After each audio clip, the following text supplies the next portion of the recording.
manluluwas, wala ipagkatao sa nindot kaayong nga dapit. Ang atong Ginoong Hesus wala ipagkatao sa palasyo, kundi ang atong Ginoong Kristo ang manluluwas sa atong mga kalag, di pagkatao sa usang ka pasungan. Ang pasungan sa kadapit nga simple ra kaayo o sa kadapit nga ubos o puno sa kahulugan.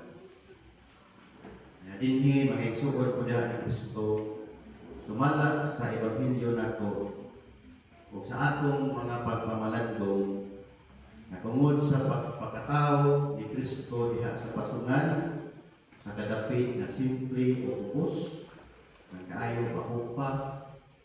Dinhi nato makita nga ang atong Ginoong Kristo ang atong manluluwas.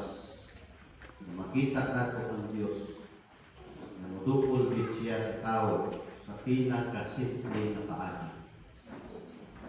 Imanda nato kanunay nga ang atong Ginoong Kristo mudukol nga nato, mudukol sa tao pinaagi sa pinakasimple nga paagi.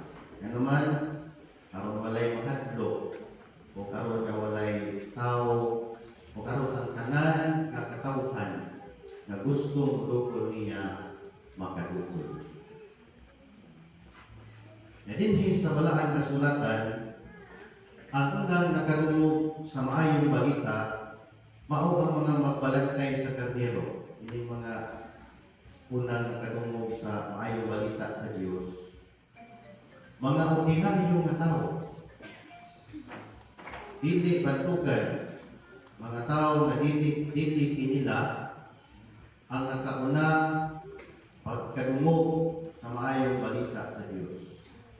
Niya dinhi sa atong pagpamalandong, ipakita sa atong ebanghelyo nga ang grasya sa Dios para sa tanan. Labi na sa mga tao nga mapainupsanon o sa mga tao nga matinukanon. Ang grasya sa Diyos dili selective nga ang ipabagay niya ang iyang panalangin na grasya dili tungod kay inilakan. Ang grasya sa Diyos para sa tanan. Nilabi na sa mga mapainusanon o mga tao nga matinukanon na pulong sa akong Ginoo.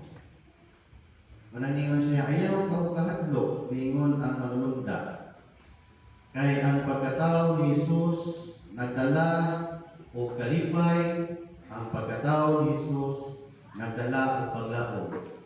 O ang pagkatao ni Kristo nagdala o kalinaw.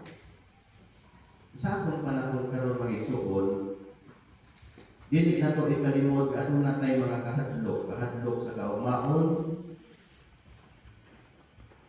mga kabalakan sa pamilya, nakapoy sa kinabuhi, ni mga natanga.